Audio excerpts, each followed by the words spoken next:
टूटा कि फिर जुड़ ना पाया।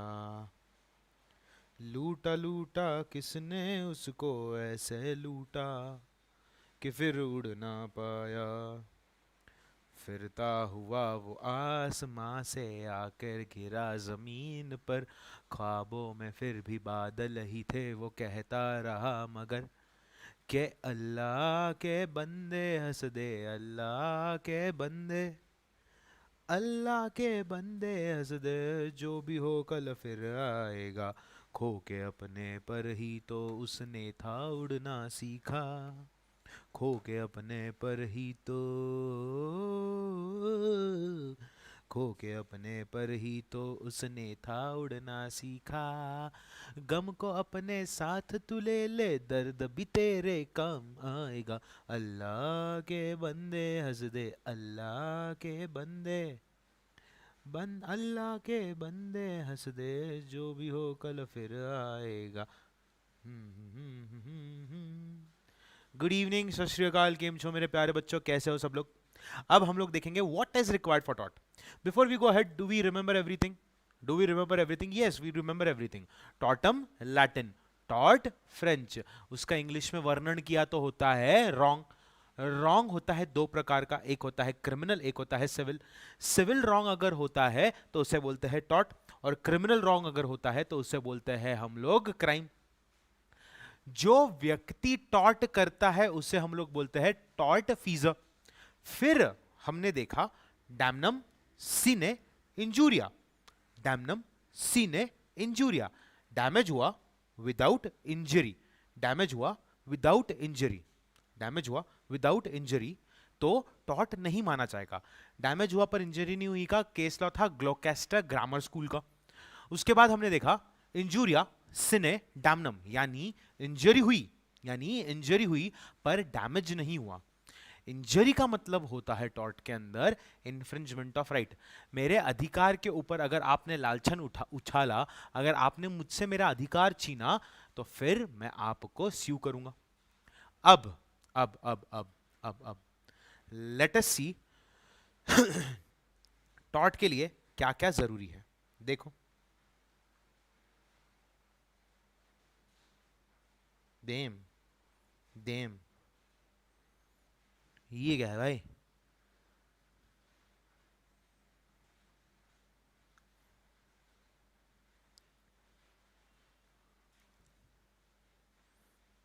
हम लोग को देखना है general conditions for liability of tort. हम लोग क्या देखेंगे? हम लोग देखेंगे, थैंक यू मेघना, general conditions for liability of tort. अब किधर गया किधर गया किधर गया? टॉर्ट के होने के लिए इन तीन चीजों को हमें याद रखना है, ठीक है? टॉर्ट के होने के लिए हमें इन तीन चीजों को याद रखना है।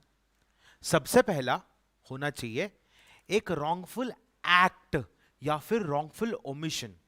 देखो देखो देखो, मैंने ना क्या किया, मैंने ना ये केमिकल का बॉटल मेरे घर में लाके रखा, ठीक है? ये केमिकल का बॉटल मेरे घर में लाके रखा। इसको मुझे सबमिट करना था हमारे नेशनल केमिकल लेबोरेटरी को। इस केमिकल की बोतल को मुझे कहां सबमिट करना था? एनसीएल को। मैंने इसे घर में लाके रखा और ये मेरे घर से लीक हो गई, इसका गैस बाहर फैलने लग गया। मेरा इंटेंशन गलत नहीं था, बट किसी का तो नुकसान हुआ, लोगों को हेल्थ हजार्ड होने लग गया, लोगों को प्रॉब्लम होने लग गई। तो मैंने या तो कोई रॉन्गफुल एक्ट किया है, कुछ रॉन्गफुल एक्ट किया है, कुछ ऐसा काम किया है जिसकी वजह से सामने वाले पर्सन को तकलीफ हुई। मैं हूं डिफेंडेंट, आप हो प्लेंटिफ। जब आप किसी के अगेंस्ट केस फाइल करते हो तो आप होते हो प्लेंटिफ, सामने वाला होता है डिफेंडेंट। यहां पे दिया है तो पहले किसी एक्ट का और या ओमिशन का होना जरूरी है। एक्ट और ओमिशन के कारण मेरे साथ आपने कुछ रॉन्गफुल एक्ट किया या तो कुछ ओमिशन किया, इसके कारण मेरे साथ मेरा लीगल डैमेज हुआ है, मेरा कुछ नुकसान हुआ है। जैसे मेरा राइट इन्फ्रिंज होना, ये लीगल डैमेज ही हुआ ना। आपके कुत्ते ने मेरे पैर को काट लिया, लीगल डैमेज हुआ ना। आपके किसी एक्ट या आपने कुत्ते को ढंग से नहीं पकड़ा, आपकी ओमिशन के कारण कुत्ते ने मेरे को आके काटा, आपका एक्ट या ओमिशन की वजह से मेरे साथ लीगल डैमेज हुआ, और इस लीगल डैमेज का लीगल रेमेडी होना चाहिए, या मुझे लीगल रेमेडी मिलनी चाहिए। So what is required for tort? Number 1, act और omission. By whom? By defendant. फिर इसके कारण मेरा लीगल इंजरी होना चाहिए, करेक्ट, या लीगल इंजरी या लीगल डैमेज बोल सकते हैं हम लोग। और इसके कारण मेरे पास आना चाहिए लीगल रेमेडी। ये इरेजर क्यों आ रहा है?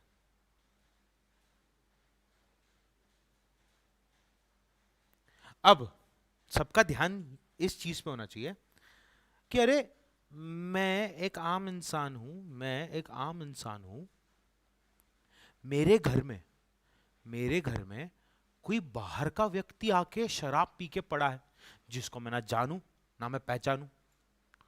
अब मेरा घर, मेरी प्रॉपर्टी, इसको इस्तेमाल करने का हक है मेरा, मेरा हक है इस प्रॉपर्टी को इस्तेमाल करने का।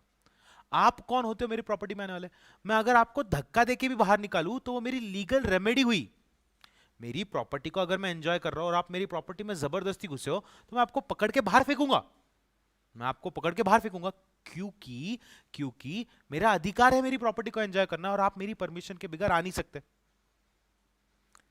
फिर क्वेश्चन आता है कि क्या सर मेंस रिया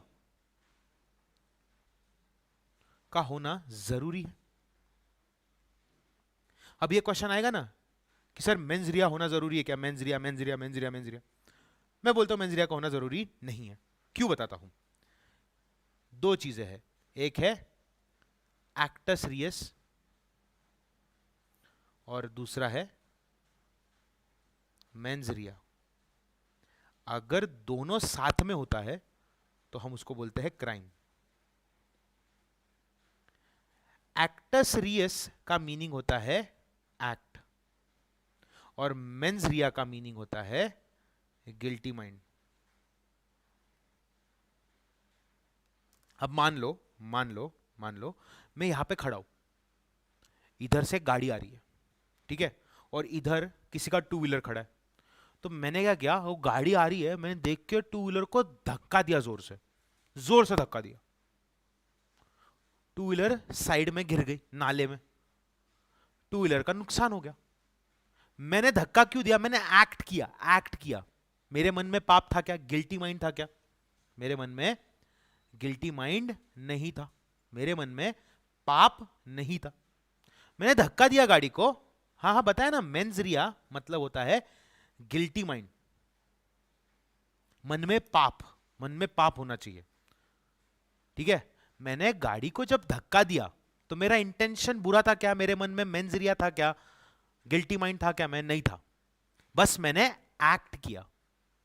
मेरे एक्ट के वजह से आपकी गाड़ी बचानी थी मैंने, बट गाड़ी का नुकसान भी किया। अगर मैं गाड़ी को धक्का देता हूं और गाड़ी नीचे गिरती है, गाड़ी का नुकसान होता है, तो मुझे गाड़ी का जो भी नुकसान हुआ है वो भरना पड़ेगा, भर के देना पड़ेगा। टॉर्ट होने के लिए मन में पाप का होना जरूरी नहीं है।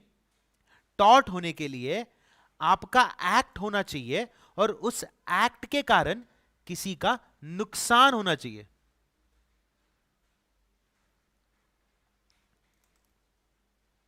ठीक है।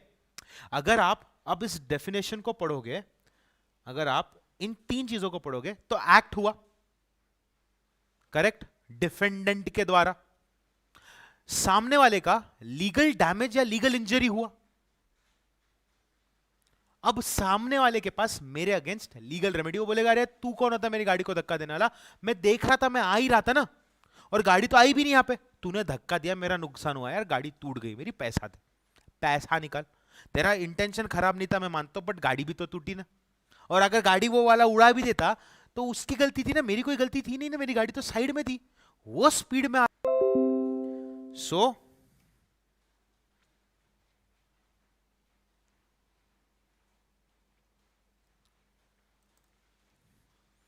सब लोग स्क्रीन पे देखो, मेंस रिया क्या होता है समझा?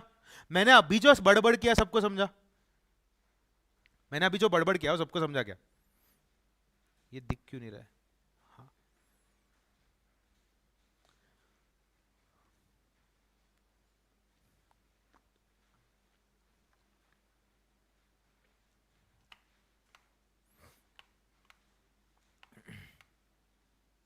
वेरी गुड पलक।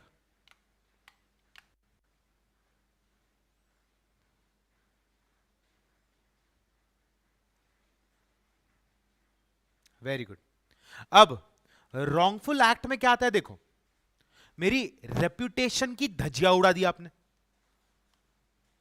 आपने मेरी बॉडी की सेफ्टी, मतलब मैं खड़ा हूं, आप हलगर्जी पने से काम कर रहे हो, आप केयरलेसली काम कर रहे हो, आप खिड़की के ऊपर थर्ड फ्लोर पे बैठ के हथौड़े से खिड़की पे कीला ठोक रहे हो, आपके हाथ से हथौड़ा छूटा, इधर भी हथौड़ा रखा था, वो हथौड़ा गिर गया, ये छूटा नहीं दूसरा हथौड़ा गिर गया, पाना गिर गया नीचे, मैं जा रहा था मेरे कंधे पे लगा। मेरी बॉडी सेफ्टी है यार, तूने मेरी बॉडी की सेफ्टी पे हार्म किया है, तूने रॉन्गफुल एक्ट किया है। तू अगर केयरफुल होता तो मेरे साथ ऐसा होता नहीं, मेरी पीठ की हड्डी नहीं टूटती। मेरा फ्रीडम है, मेरी बॉडी को यूज करने का मेरा फ्रीडम है। तूने मुझे एक कमरे में बंद करके रखा बिना मतलब, ऐसा कैसे कोई किसी को बंद करके रख सकता है? अलाउड है क्या? नहीं है। So all of these things are wrongful act. ठीक है, अब लीगल डैमेज देखो, देखो देखो देखो देखो, यहां पे क्या लिखा है? Ashby versus white 1703, also where there is infringement of legal right and action lies even though no damage have been caused। Damage नहीं भी हुआ, आपका लीगल राइट इन्फ्रिंज हुआ, तो भी आप उसको बोल सकते हो कि मेरा राइट जो था तूने इन्फ्रिंज किया है, मैं तुझे छोड़ूंगा नहीं। ठीक है, ठीक है। क्योंकि क्योंकि क्योंकि कानून बोलता है, क्योंकि कानून बोलता है कि हर डैमेज जो है वो डैमेज नहीं है कानून की नजरों में। हर चीज को डैमेज बोलने लग जाओगे, मेरा दिल तोड़ दिया, I am hurt, he damaged me. मैंने कंपनी शुरू की, बाजू में इसने भी कंपनी शुरू की, आई एम डैमेज, मेरे बिजनेस का नुकसान, I have incurred damages, I have incurred losses because of him. I started किराने का दुकान, उसके बाजू में उसने किराने का दुकान खोला, उसके बाजू में उसके भाई ने किराने का दुकान खोला, सामने किसी और ने किराने का दुकान खोला, मेरा डैमेजेस हुआ। लॉ बोलता है कि हर डैमेज डैमेज नहीं होता, बहुत बार डैमेज के साथ आपका कॉन्स्टिट्यूशनल राइट, आपका राइट, कोई भी राइट है, आपका कोई भी लीगल राइट है, उसका वायलेशन का होना भी जरूरी है। सिर्फ डैमेज हुआ, सिर्फ डैमेज हुआ जो कानून की नजरों में डैमेज नहीं है, तो तेरा कोई लीगल राइट वायलेट नहीं हुआ है भाई, तेरा कोई लीगल राइट वायलेट नहीं हुआ है। ठीक है, तो ये सब जो है देखो, wrongful act and legal damages. क्या हमें रॉन्गफुल एक्ट और लीगल डैमेजेस समझ में आ गए? क्या हमें रॉन्गफुल एक्ट क्या होता है समझ में आया? रॉन्गफुल एक्ट यानी सामने वाले व्यक्ति ने किया हुआ कोई एक्ट जिसके कारण मेरा इंटरेस्ट, मेरा पर्सनल इंटरेस्ट, मेरा पर्सनल चीज जो भी है, जिसको मुझे लॉ ने सेफ्टी प्रोवाइड किया, जिसके कारण वो आपने छीन लिया, ये हो गया लीगल राइट, रॉन्गफुल एक्ट। मेरा जो अधिकार है वो आपने छीना, तो आपने रॉन्गफुल एक्ट किया। लीगल डैमेजेस भी होते हैं, मेरा नुकसान किया, बट हर डैमेज डैमेज होता है कि नहीं? डैमेज के साथ इंफ्रिंजमेंट ऑफ राइट भी होना चाहिए।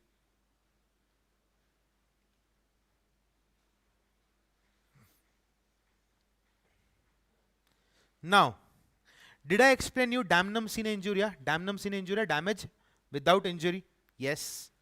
Did I explain you injuria sine damnum? Yes.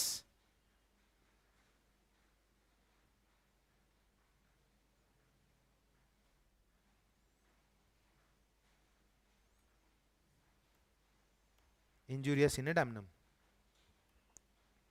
अब हम लोग देखेंगे लीगल रेमेडी क्या होती है, ठीक है। अब हम लोग देखेंगे लीगल रेमेडी क्या होती है, थर्ड कंडीशन फॉर टॉर्ट।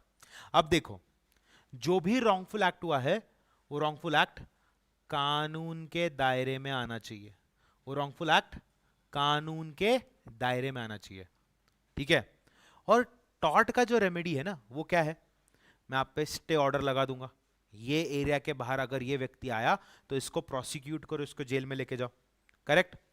मैं स्पेसिफिक एक्ट के लिए आपको फोर्स कर सकता हूं। देखो क्या होता है, एक आदमी है, उसकी एक प्रॉपर्टी है, उसका एक बंगला है, बहुत सुंदर बहुत बड़ा बंगला है, उसके परदादाजी ने उसके दादाजी को दिया, दादाजी ने उसके पापा को दिया, पापा ने इसको दिया। ये क्या करता है, ये चला जाता है अब्रॉड, अपनी प्रॉपर्टी इंडिया में छोड़ के चला जाता है अब्रॉड, अपनी पुश्तैनी हवेली को इंडिया छोड़ के चला जाता है और उसका एक केयर टेकर रखता है। वो केयर टेकर क्या करता है, वो केयर टेकर ना उस प्रॉपर्टी को फ्रॉडुलेंटली किसी को बेच देता है, वो आदमी किसी को वो प्रॉपर्टी बेच देता है और पैसा खा जाता है, सारा पैसा अपने पास रखता है। जब ये बात उस लड़के को जो विदेश में है पता चलती है, वो इंडिया आता है, वो इंडिया आता है और बोलता है मेरी प्रॉपर्टी तूने बेची, अब मैं तुझे छोड़ूंगा नहीं। वो उसके खिलाफ प्लेंट फाइल करता है, कोर्ट में बात जाती है, जज साहब बोलते हैं तुमने जो किया केयर टेकर साहब ये गलत किया, चलो पैसा दो उसको। मैं जज साहब को बोलूंगा जज साहब sorry, I do not want that money, money doesn't matter to me, for me that property matters, even if it has no value now, it matters to me। मेरे पास specific injunction specific relief act की मैं provisions को apply कर सकता हूं और मैं उसको स्पेसिफिक रेस्टिट्यूशन या स्पेसिफिक रिलीफ के लिए मांग सकता हूं। रेस्टिट्यूशन यानी क्या होता है, स्टे ऑर्डर, इंजंक्शन यानी स्टे ऑर्डर, ठीक है। अभी ये जो लीगल रेमेडी वाला पार्ट है ये हमको लास्ट के एरिया में पढ़ना है, ठीक है। अब बहुत बार क्या होता है, आपकी भेड़ बकरियां, देखो हाँ मैं आपको बताता हूं क्या होता है ना, बहुत बार क्या होता है, बहुत बार क्या होता है ना, ये ना बकरी है, शीप है, sheep,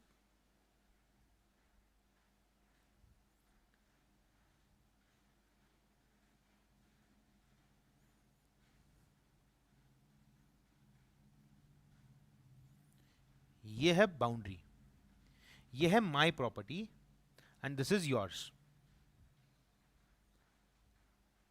the sheeps belong to you, ये बकरियां आपकी है, नॉट माइन।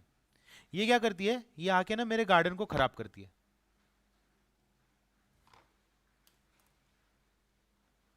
ये तुम्हारी भेड़ बकरियां, ये बकरियां मेरे गार्डन को आके खराब करती है। मैं क्या करूंगा, इन बकरियों को अपने कब्जे में रख लूंगा और बोलूंगा कि अगर तू मेरे नुकसान की भरपाई नहीं करता है तो मैं तुझे तेरी बकरियां तेरी शीप्स दूंगा नहीं। तो ये मेरी लीगल रेमेडी है, मैं किसी के जानवरों को जो मेरी प्रॉपर्टी पे आ रहा है उनको अपने पास रख सकता हूं। किसी का घर में झाड़ है, वो झाड़ की टहनियां मेरे घर में आ रही है and it is risky for my family members, तो मैं उस व्यक्ति को जाके पूछ के वो झाड़ को कट कर सकता हूं। ये मेरी रेमेडीज है और ये रेमेडीज दी मुझे टॉर्ट ने। देखो बच्चों, जब क्राइम होता है ना, क्राइम तो बहुत ज्यादा लेवल का बड़ा क्राइम होता है, मतलब बहुत बड़े लेवल की चीज होती है, वो इट स्प्रेड्स लाइक एनीथिंग, कि इसने ऐसा किया, इसने ऐसा किया, ये तो खूनी है, तो दरिंदा है, तो राक्षस है, तो रावण है। बहुत बार किसी से जाने अनजाने में कुछ हो जाता है, उसका केयरलेसनेस बोलो, उसका नेग्लिजेंस बोलो, उस आदमी का, उसके केयरलेसनेस और नेग्लिजेंस की वजह से अगर किसी का नुकसान होता है तो भरपाई तो करनी पड़ेगी ना। मैं ये थोड़ी बोल सकता हूं कि अरे नहीं नहीं मेरा इंटेंशन बुरा नहीं था, सॉरी जी सॉरी। मैंने नेग्लिजेंट बिहेव किया, इसी के लिए तो ये लॉ बना है ना। लॉ ऑफ टॉर्ट हमें यही तो बताता है कि आपके साथ किसी ने पाप किया, पापी मन के साथ कोई एक्ट किया, जरूरी नहीं है, किसी ने आपके साथ ऐसा एक्ट किया जिसकी वजह से आपका नुकसान हुआ, तो व्यक्ति का गला पकड़ो। सबको समझा? सबको यहां तक समझा क्या? मेरा पेस फास्ट तो नहीं है ना?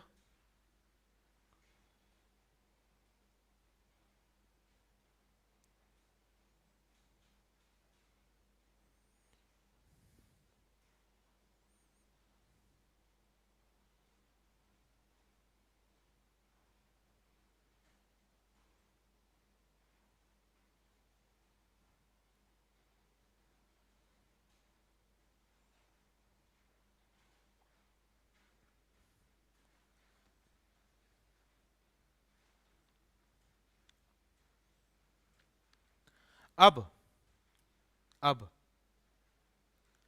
हर चीज के टाइप्स होते हैं, काइंड्स होते हैं। तो टॉर्ट की भी अलग अलग टाइप्स होती है। टॉर्टस लाइबिलिटी की भी टाइप होते हैं। एक होती है स्ट्रिक्ट एंड एब्सोल्यूट, एक होती है वाइकेरियस, और एक होती है vicarious liability of the state. हम लोग स्टार्ट करेंगे स्ट्रिक्ट और एब्सोल्यूट लाइबिलिटी के साथ। स्ट्रिक्ट और absolute liability is very interesting, और इस कंसेप्ट के ऊपर आपकी एग्जाम में मैक्सिमम क्वेश्चंस आने के चांसेस है। स्ट्रिक्ट और एब्सोल्यूट लाइबिलिटी मतलब ये, देखो, दो दोस्त है,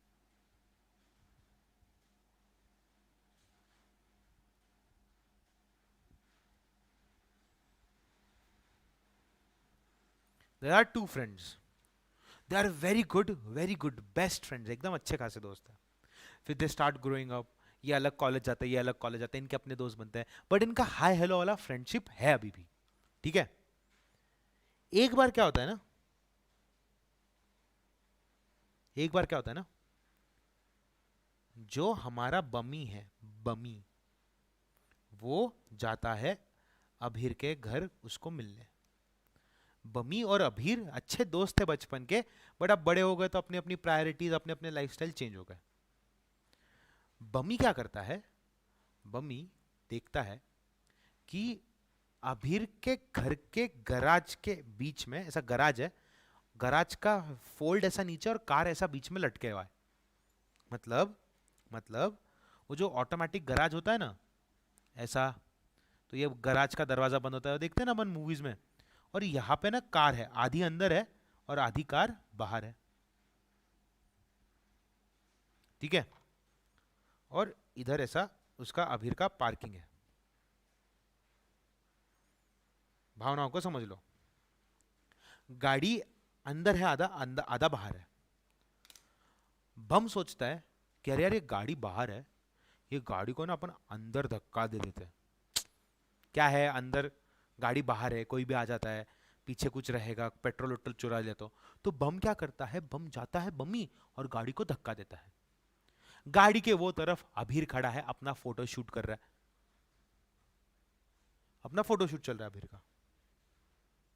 जैसे ही बमी ने गाड़ी को धक्का दिया, अभीर गिर गया आगे गाड़ी का झटका लगते। अब बमी जो है जिम जाने वाला लड़का है, बॉडी बिल्डर है, एब्स बन रहे हैं, वेट्स वगैरह उठाता है, वर्कआउट करता है। उसने गाड़ी को जोर से धक्का दिया और अभीर को एकदम से धक्का लगा और अभीर नीचे गिरा। अभीर नीचे गिरा तो अभीर के सामने के दो दांत टूट गए। बम बोला oops I am sorry, oops I am sorry. और जैसे ही बम्मी ने धक्का दिया तो गाड़ी के ऊपर जो कैरियर टाइप होता है ना, वो कैरियर भी टूट गया। अब बम बोलता है कि अरे sorry sorry sorry sorry sorry. अबीर बोलता है sorry sorry sorry sorry sorry. अबीर को आया हुआ है गुस्सा, और बम्मी हो गया है sad. Sorry sorry sorry sorry sorry, मेरा सच में कोई इंटेंशन नहीं था, सॉरी सॉरी सॉरी सॉरी, मेरे कोई इंटेंशन नहीं था, मेरे को तेरे को धक्का नहीं देना, सॉरी सॉरी, तेरा नुकसान नहीं करा था, सॉरी, माफी माफी माफी। स्ट्रिक्ट और एब्सोल्यूट लायबिलिटी ये कहता है कि इवन इफ बमी का इंटेंशन नहीं था, उसने अभीर का नुकसान किया है, बम्मी का इंटेंशन नहीं था बट येट अभीर का नुकसान हुआ है, तो Bammi is liable for the loss और the damages incurred by Abhir.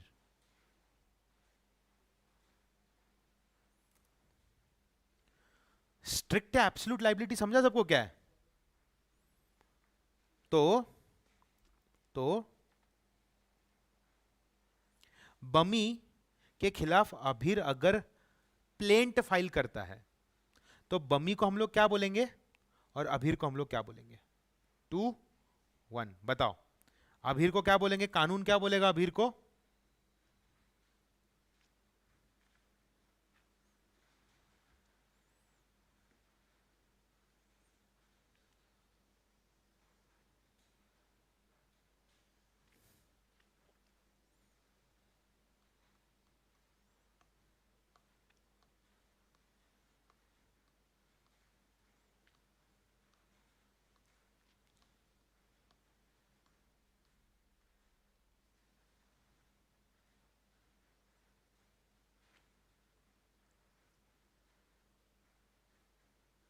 नहीं नहीं Arpit, not you. Arpit, not you.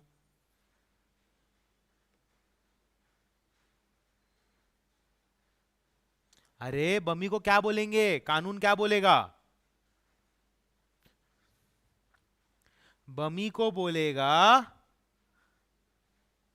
बमी को क्या बोलेगा? बमी को बोलेगा और अभीर को बोलेगा डैश। 1 को बोलेंगे हम लोग प्लेंटिव, वेरी गुड। और बमी को हम लोग बोलेंगे defendant, very good very good very good very good. ठीक है। और बमी ने किया है टॉर्ट। जग्गू तू भी नहीं, बमी ने किया है टॉर्ट। जो व्यक्ति टॉर्ट करता है उसे हम लोग बोलते हैं टॉर्ट डैश।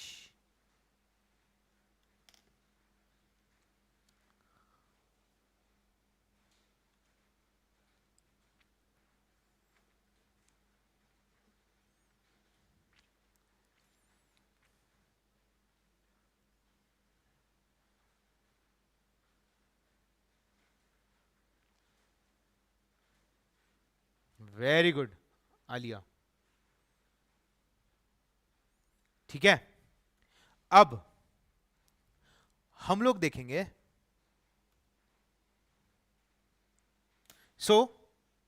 हम लोग स्ट्रिक्ट लायबिलिटी को कुछ ऐसा भी बोल सकते हैं,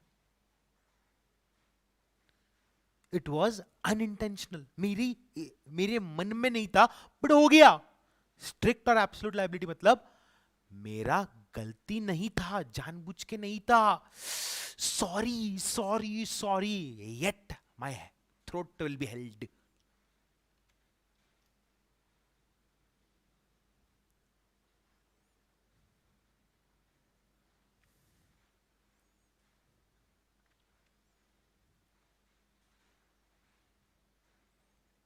सो लेट अस सी कौन से केसेस है। अब हमें बहुत सारे एग्जांपल्स देखने हैं, ऐसे कौन से केसेस है जो हम लोग एब्सोल्यूट या स्ट्रिक्ट लायबिलिटी बोलते हैं। कौन सी कैटेगरीज है? Number 1 is liability for inevitable accident. अब देखो, लायबिलिटी फॉर इनएविटेबल एक्सीडेंट मतलब क्या?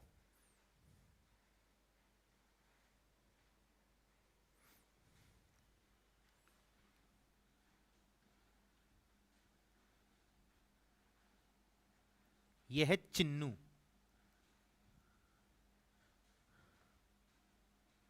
ठीक है, यह है चिन्नू। कौन है ये? चिन्नू। चिन्नू क्या करता है? चिन्नू अपने घर में लाता है केमिकल।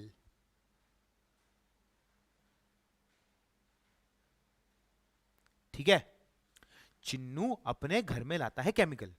चिन्नू काम करता है नेशनल केमिकल लैबोरेटरी में, एनसीएल में। यह केमिकल ऐसा है, ये केमिकल अगर बाहर रिलीज हो गया तो लोगों को ड्राउजीनेस आता है, नींद आता है। ये केमिकल को अगर आपको रखना है तो आपको इस केमिकल को स्टोर करना है इन कोल्ड प्लेसेस ओनली। ठीक है, चिन्नू को केमिकल स्टोर करना है कोल्ड प्लेसेस में ही। चिन्नू उस केमिकल को अपने दूसरे वाले दो रेफ्रिजरेटर, एक केमिकल रखने के लिए और एक खाना वाना रखने के लिए, उस केमिकल को उठाता है ग्लव्स पहन के, चश्मा लगा के, और फ्रीजर में रख देता है और दरवाजा बंद कर देता है। टीवी देखने बैठता ही है कि उसे कॉल आता है उसकी अम्मा का। अम्मा बोलती है, चिन्नू, कन्नड़ा में कुछ तो बोलती है, कर्नाटका गोतीला ऐसा कुछ तो भी बोलती है, तो कुछ इमरजेंसी है, जल्दी आ जा। चिन्नू बोलता है ओके अम्मी, हम आते हैं। चिन्नू भागता है, बैग वैग पैक करता है, फ्लाइट की टिकट बुक करता है कैब में बैठे बैठे ही, और फ्लाइट पहली पकड़ के चला जाता है। चिन्नू जब जाता है तब उसके एरिया में, चिन्नू के निकलते ही उसके एरिया में 2 दिन का लोड शेडिंग आता है, यानी इलेक्ट्रिसिटी चली जाती है। और ये केमिकल की क्या प्रॉपर्टी है कि इसको कोल्ड प्लेस में रखना है, नहीं तो ये लीक हो जाएगा। ये एक्सीडेंट इनएविटेबल है। चिन्नू को पता था कि ये अगर बाहर निकला तो बिल्डिंग के लोगों को प्रॉब्लम हो सकती है, अलाउड नहीं है, फिर भी लेके आया कि नहीं मैं सेफली रखूंगा, ऑफिस में रिस्क नको, ऑफिस में रिस्क नको, लोग मस्ती करते इसके साथ, मैं घर पे लेके आया, अच्छे इंटेंशन से लेके आया। बट अगर हादसा हुआ तो उसको रोकना मुश्किल ही नहीं, नामुमकिन है। दिस इज इनएविटेबल, हो गया, you can not stop this accident, this was suppose to happen. You brought something so dangerous to your house, something which could harm people, and you knew that, everyone knows that, घर पे कुछ भी dangerous लेके आया तो risk होता है आजू बाजू के लोगों को। मैं घर में बंदूक लेके आ गया तो घर वालों को रिस्क रहेगा, अगर बंदूक लेके आएगा पुलिस आ गई तो क्या करेगा। घर में पैसे का बैग लेके आ गया तो घर वाले टेंशन में आ जाएंगे, कहां से ला इतना पैसा, वाह वाह वाह वाह। एक्सीडेंट होगा और उस एक्सीडेंट को कोई रोक नहीं सकता, liability for inevitable accident. Chinnu had a clean record, Chinnu एकदम क्लीन बंदा था, 4 बजे उठता था, पूजा अर्चना करता था, लॉलीपॉप खाता था, छोटी चड्डी पहनता था, बड़ी शरारत करता था, मेहनत से काम करता था। But yet this happened, and because of this people injured in people had to go through और फेस डैमेजेस और इंजरीज। Chinnu is liable.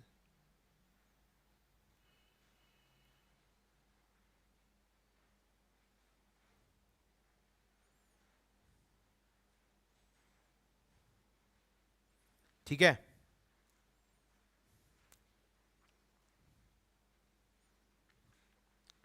ये सबको समझा?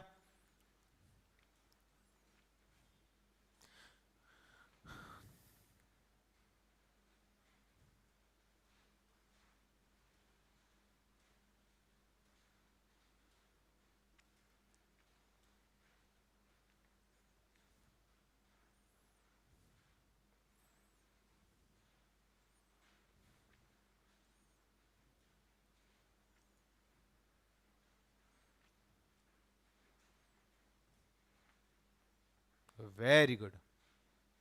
सो अगर आप देखो, लॉ क्या बोलता है, लॉ ऑफ टॉट क्या बोलता है कि अगर आप घर पे कुछ डेंजरस लाके रखते हो, अगर आप घर पे कुछ डेंजरस लाके रखते हो तो आप ऑटोमेटिकली इंश्योर हो against the result of your activities.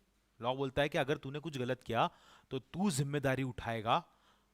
गलत क्या मतलब, तेरा मन इंटेंशन नहीं था, बट तुझे पता है कि अगर वो चीज जो भी तू घर पे ला रहा है, तेरे लैंड पे ला रहा है, आप आपके लैंड पे रखो, आपके घर में रखो।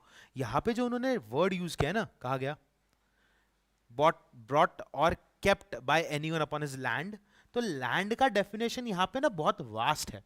लैंड का मतलब सिर्फ जमीन नहीं है, वो मेरा घर भी हो सकता है, मेरा ऑफिस भी हो सकता है। ऐसी चीज देखो, नेचुरल यूज, अगर आप आपका घर का करो, घर का काम क्या है, गैस की शेगड़ी लगाई, खाना बनाया, टीवी देखा, खाना खाया, नहाए धोए, सो गए, घर का काम है हमें छत, हमें शेल्टर प्रोवाइड करना। वहां पे आप ऐसी चीज लेकर आ रहे हो, तो आप अगर कुछ नुकसान होता है तो आप इस चीज को अपने सर पे लोगे। और इसके पीछे रीजन क्या है, एक तो इंडस्ट्रियलाइजेशन जो बाहर हो रहा था और इंडिया में भी हुआ, और टॉट को हम लोगों ने थोड़ा सीरियसली लेना चालू किया after Bhopal gas tragedy. India में टॉट को हमने सीरियसली लेना चालू किया post Bhopal gas tragedy. Bhopal gas tragedy के अंदर वो जो कंपनी थी, कंपनी ने अपने हाथ खड़े कर दिए, बोला हमारी कोई गलती नहीं है, और अगर हुआ भी तो it was mistake, it was not our intention to ruin people's life, to kill people. हमारा इंटेंशन था ही नहीं, नुकसान हो गया। उसी के चलते हुए इन्होंने ऐड किया है, अंग्रेजों ने ऐड किया है, ब्रिटिशर्स ने ऐड किया है, लायबिलिटी फॉर इनएविटेबल मिस्टेक।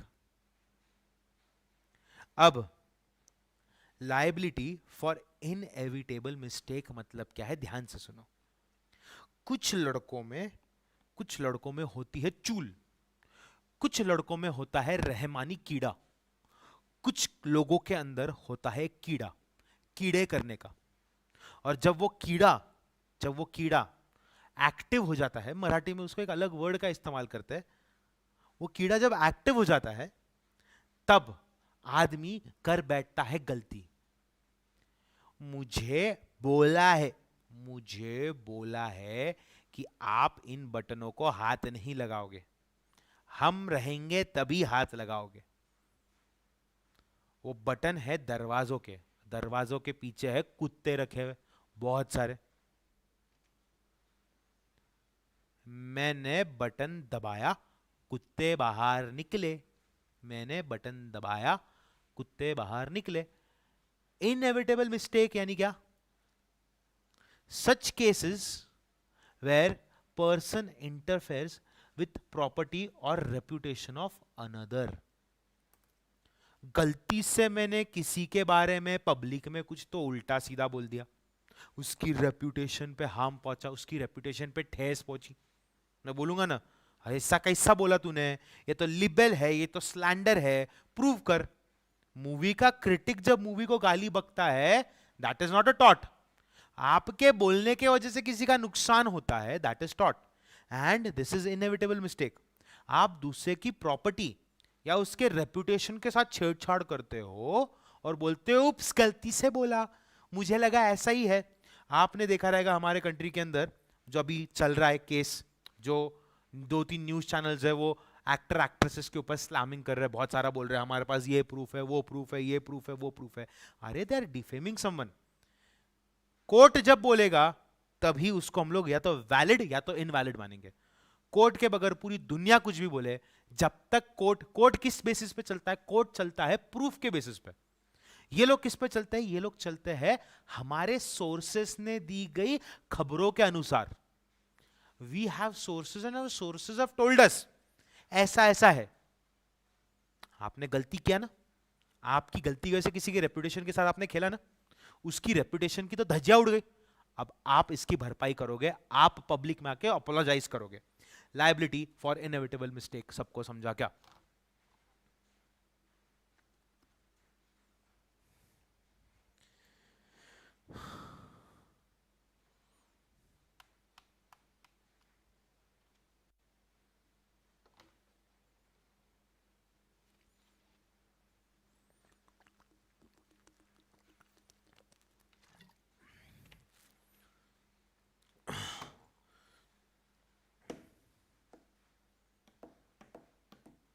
अब ये जो थर्ड पॉइंट है ना, ये थर्ड पॉइंट ही हमारा आगे का 15 से 20 मिनट लेने वाला है।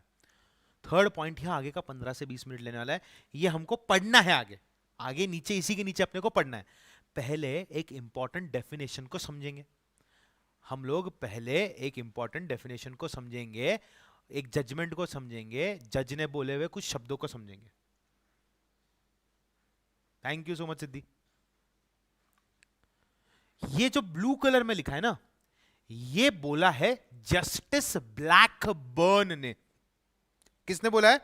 ये बोला है जस्टिस ब्लैकबर्न ने इन 1800s, 1860-70 के आस 60 और 70 के बीच में एक हादसा घटा था, एक एक्सीडेंट हुआ था, एक बहुत बड़ा लीडिंग केस लॉ बना था, जिसके बेसिस पे आज भी 21st सेंचुरी में भी हम लोग जजमेंट देते हैं। और उसी जजमेंट को हमारे कोर्ट ने बोला कि ये जो जज ने बोला ना, ये थोड़ा सा रिस्ट्रिक्टिव है, हम इसकी जो इनका जो इंटरप्रिटेशन था उसको हम लोग ओपन और वास्ट कर देंगे।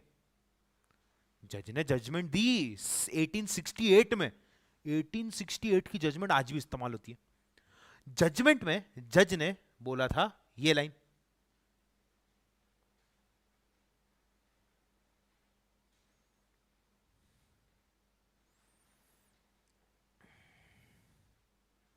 नहीं पलक, वो भोपाल गैस ट्रेजेडी के बारे में भी मैं आपको बताऊंगा, ठीक है, आगे समझेंगे अपन उसको भी।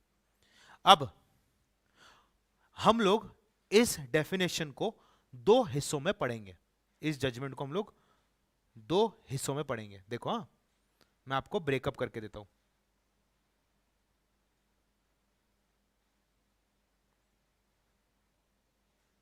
एक है ये येलो में जो मैंने कवर किया है, पार्ट 1, और दूसरा है जो मैं रेड या ऑरेंज कलर में कवर कर रहा हूं, ठीक है, विच इज पार्ट 2।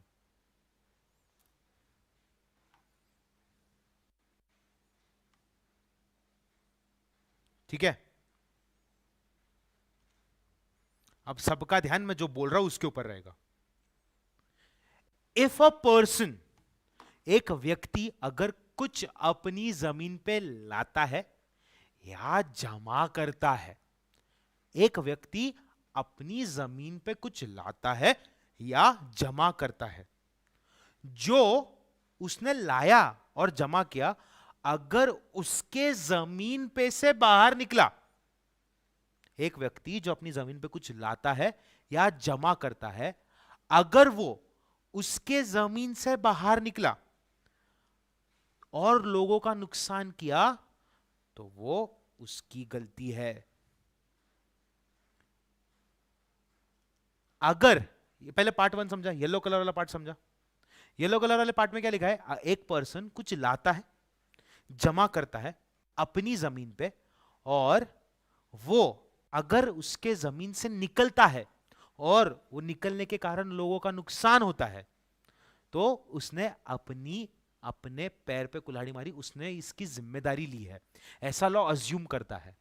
लॉ क्या अज्यूम करता है, अगर आप कुछ ऐसा लाते हो या उसको जमा करते हो अपने घर पे, जो अगर घर से बाहर निकल गया, दूसरे का नुकसान हुआ, तो आपने जिम्मेदारी ली है कि ये बाहर नहीं निकलेगा, और अगर निकला तो आप जिम्मेदारी लोगे जो भी नुकसान होगा उसकी। येलो कलर वाला पार्ट सबको समझा?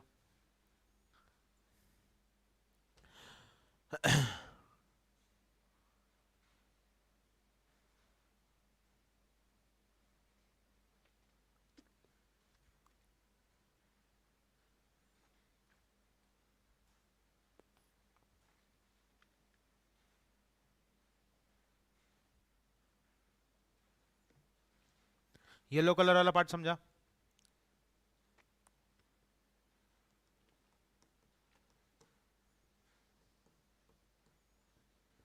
वेरी गुड पलक।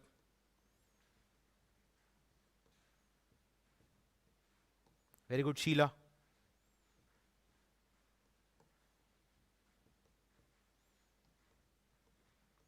ओके, अब फर्स्ट पॉइंट में लिखा है कुछ लाया या जमा किया, और अगर वो निकलता है और उसके वजह से किसी का नुकसान होता है तो आपकी जिम्मेदारी।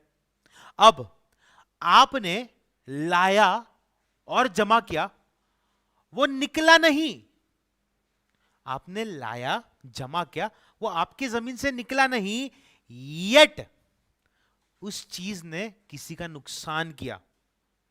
आप भले ही कितने भी ज्यादा केयरफुल क्यों ना रहो, आप भले ही कितने भी ज्यादा केयरफुल क्यों ना रहो, अगर अगर वो बाहर निकला तो आपकी रिस्पॉन्सिबिलिटी है, आपने कितना भी प्रिकॉशन क्यों ना लिया हो उसको बाहर निकलने से रोकने के लिए।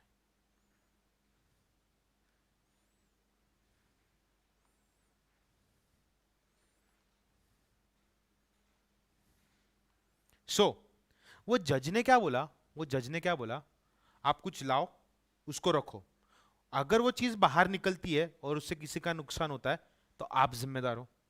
चलो मान लिया आपने लाया और रखा, वो चीज बाहर नहीं निकली, फिर भी लोगों का नुकसान हुआ, वो चीज आपने लाई और जमा की फिर भी लोगों का नुकसान हुआ, कितना भी आप केयरफुल क्यों ना रहो, कितना भी आपने प्रिकॉशन क्यों ना लिया रहो, आप जिम्मेदार हो।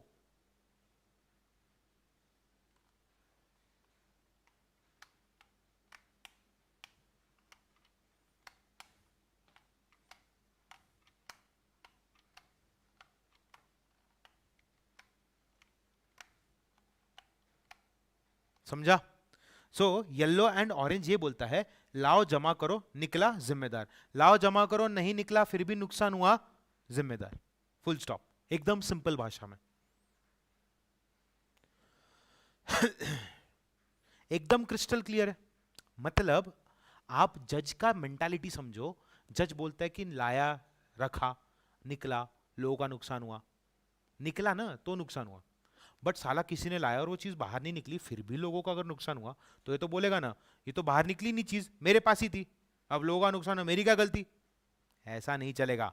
तू कितना भी ध्यान दे, तू कितना भी केयरफुल रहे, अगर लोगों का नुकसान हुआ तो तू भरपाई करेगा। और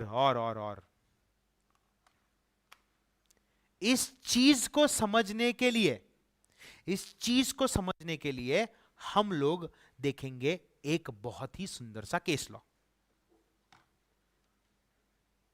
ठीक है, यहां तक क्लियर है सबको? यहां तक क्लियर है सबको? यहां तक क्लियर है सबको?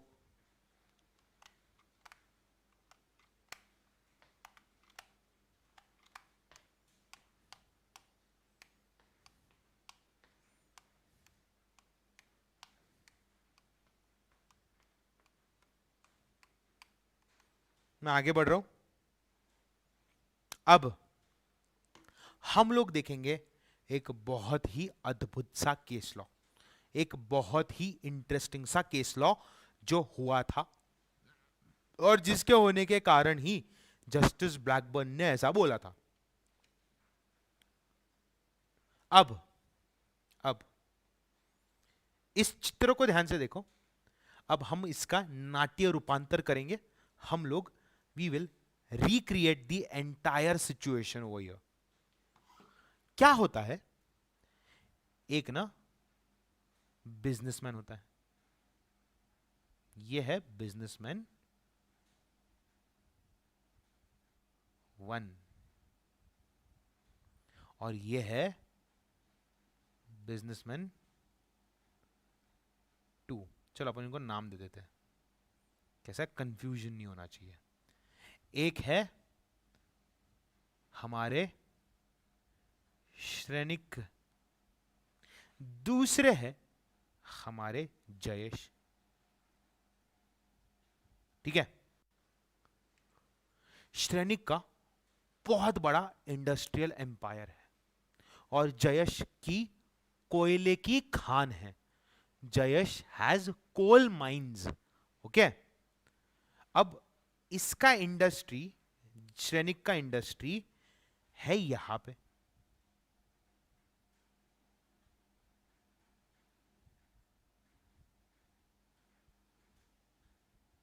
और ऐसा नीचे ऐसा पूरा रास्ता जाता है, थोड़ा दूरी पे है हमारे जयेश का कोल माइन।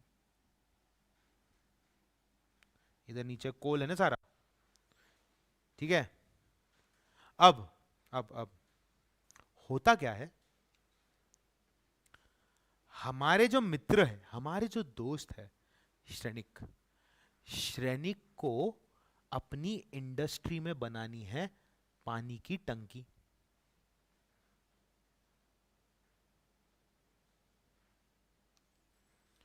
ताकि पानी प्रोवाइड कर सके। श्रेणिक को क्या करना है मेगा? श्रेणिक को करना है पानी का टंकी बनाना है। बंद कर रहे क्या?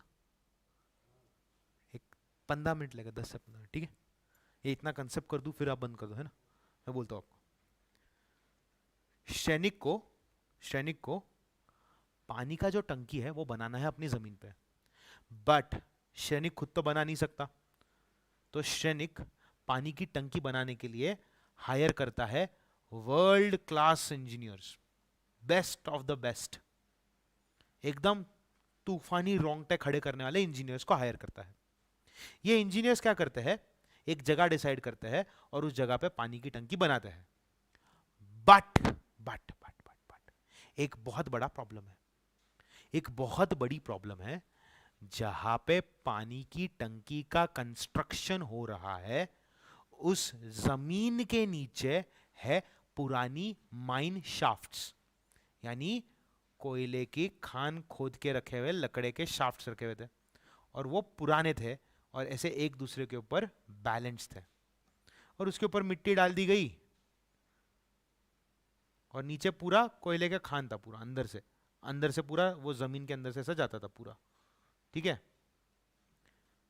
माइन शाफ्ट से नीचे, माइन शाफ्ट कोयले के खान में होता है ना सर, होल बनाते, they enter into that, they put would so that that wall shouldn't collapse, नीचे लकड़ी ठोकते हैं ताकि मिट्टी विट्टी ना गिरे,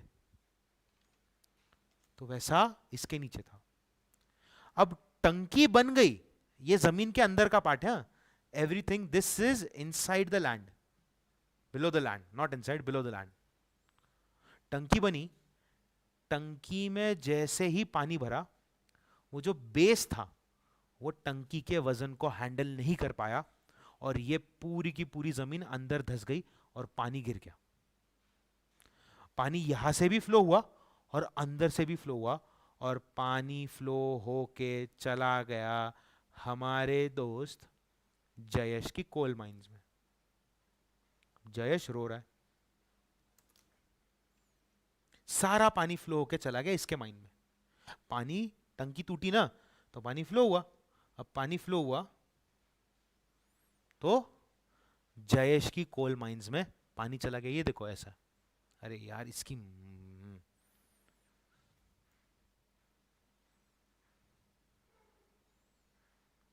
ये देखो, उसने वाटर रिजर्व बनाया, उस वाटर रिजर्व के नीचे थी कोल ओल्ड शाफ्ट, ये देखो ऐसा रहता है जमीन के नीचे, और वो पूरा पानी अंदर चला गया, और ये सारा पानी फ्लो हो के चला गया इसके कोयले की खान में, और इसके कोल माइन के अंदर पानी की फ्लडिंग हो गई, जिसके कारण इस भाई का बहुत बड़ा नुकसान हो गया। अब जयेश चुप चुप थोड़ी रहेगा, जयेश को आया गुस्सा, वो गए जज साहब के पास। जज साहब यानी आप, हु इज द जज? जज is you, this is Jayesh, he is angry right now because उसके कोयले के खान में पानी चला गया। यहां पे खड़ा है श्रेनिक, श्रेनिक बोल रहा है what did I do wrong, मेरी थोड़ी गलती है। उस टंकी का कंस्ट्रक्शन, उस टंकी का कंस्ट्रक्शन और इंस्पेक्शन किया था इंजीनियर्स ने। सजा देनी है, नुकसान की भरपाई करनी है तो इन इंजीनियर से करवाओ, मैंने क्या किया, मेरा थोड़ी गलती है। आप जज हो, आप बताओ क्या आप सजा दोगे श्रेणिक को? क्या आप सजा दोगे हमारे इंजीनियर्स को? मेरी स्पेलिंग्स को क्या हो रहा है, मैं हगने लग गया स्पेलिंग्स में। या आप जयेश को बोलोगे कि Jayesh, it was an accident, whoever you choose, whatever you choose, give me a reason। यहां पे अगर इंजीनियर नहीं होते, श्रेनिक होता, तो आप लोग क्या बोलते कि सर जयेश स्यू कर सकता है क्योंकि श्रेनिक ने अपनी जमीन पे कुछ लाया या फिर कुछ अक्यूमुलेट किया या तो फिर ऐसा कुछ रखा जो निकला नहीं, फिर भी किसी का नुकसान कर दिया। बट यहां पे है third party which is engineer. अब यहां पे गलती हुई तो किसकी हुई, सजा मिलेगी तो किसको मिलेगी? जयेश चिल मार, नुकसान होता है। सोना सोना बब सोना सोना बब सोना सोना सोना, जवानी तो इश्क होना है, जवानी तो इश्क होना है।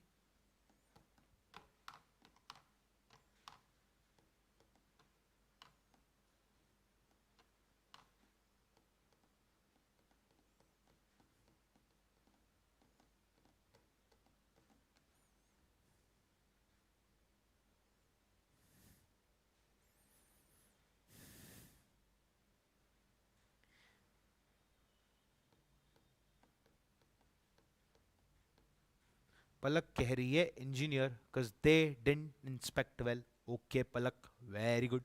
बाकी के लोग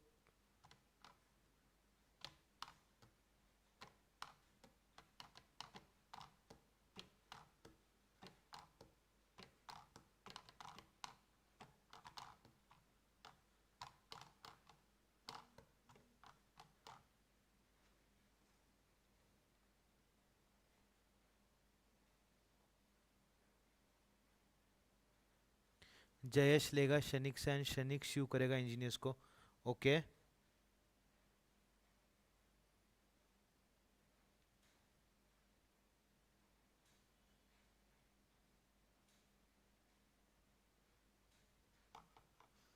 अभीर कह रहा है I just need to make a call everyone, तो मैं 2 मिनट के लिए माइक बंद करूंगा, ठीक है? घर पे कॉल करना है, घर से कॉल आ रहा है।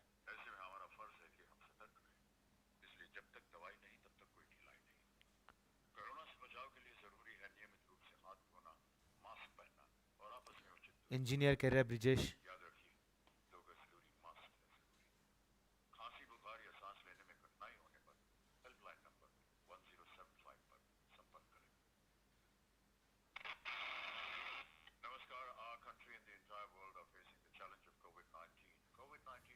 बाकी के लोग, मेघा, मेघना,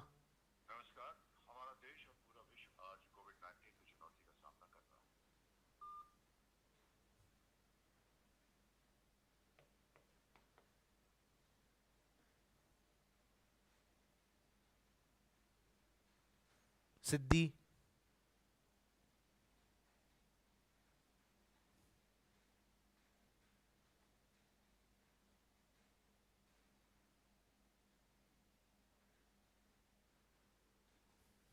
श्रेनिक, अरे बोलो ना, कोई कुछ बोलेगा कि नहीं? अरे कुछ भी बोलो, गलत आंसर आ तो भी चलेगा। सानिया है, शीला है। हेलो,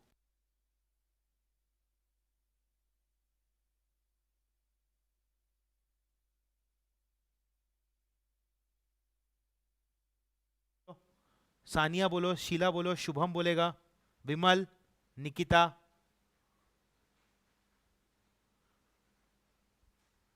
मेघना,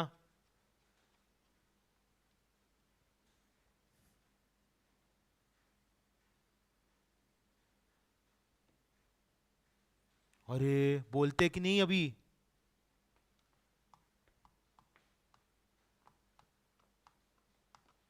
ओ माय गॉड,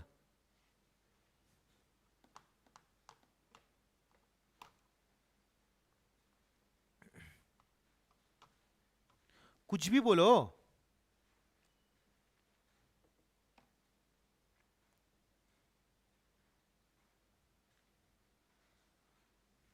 20 लोग देख रहे हैं, उसमें से 3 लोगों ने जवाब दिया है। ओ माय गॉड, ठीक है मत बताओ। अब मेरी बात ध्यान से सुनो। यहां पे जज साहब ने सजा दी श्रेणिक को।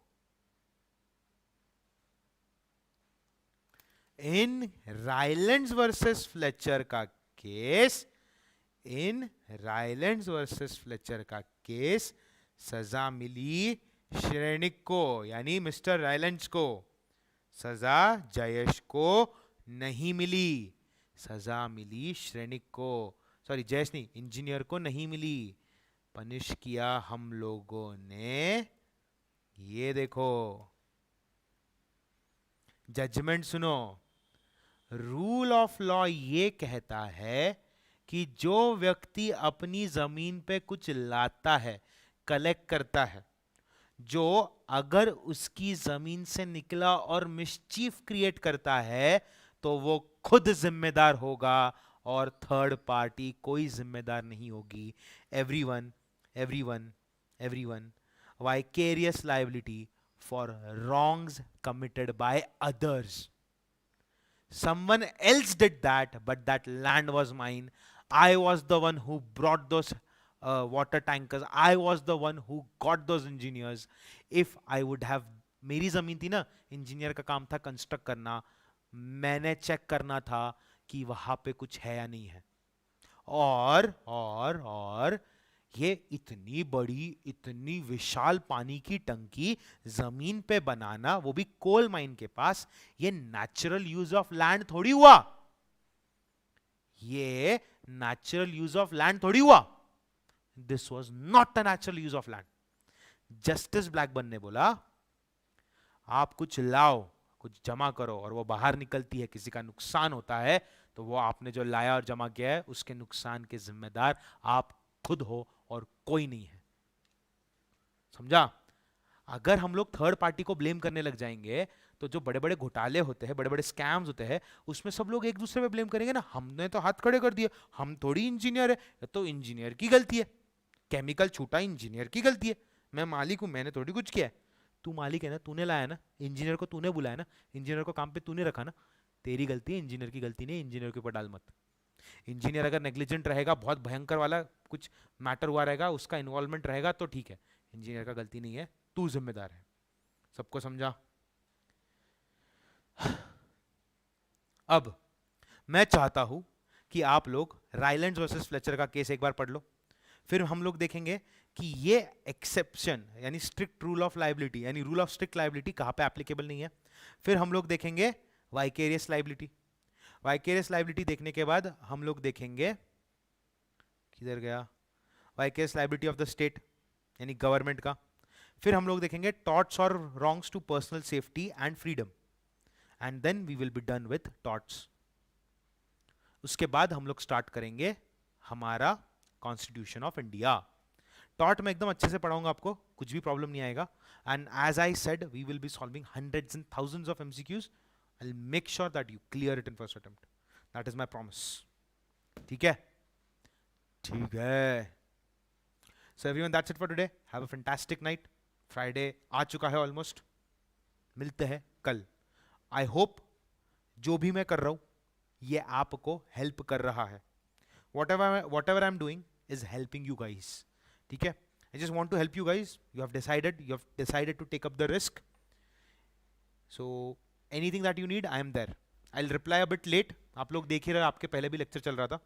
I'm standing here from 4 o'clock. So just in case I do not reply on time, please try to understand. ठीक है? So अच्छे से समझो, कंसेप्ट्स को क्लियर करो। Once you are done with this, अभी आधे घंटे का ब्रेक लो, अगर सो रहे नहीं हो तो, अगर नहीं सो रहे तो आधे घंटे का ब्रेक लो, इधर उधर का थोड़ा सा टाइम पास करो, रीड 3-4 पेजेस जो आज मैंने पढ़ा है वो। ठीक है? नोट्स का मेरा आपके पास है फाइल, उसको देख लो अच्छे से और पढ़ाई लिखाई कर लो। और हमारा फ़ोन भी 94% चार्ज हो चुका है, अब हम भी थोड़ा सा नेटफ्लिक्स देखेंगे और आपकी होने वाली भाभी जी से थोड़ा बतियाएंगे। Good night everyone, take care, love you all, work hard. CS ET November 2020. Yeah.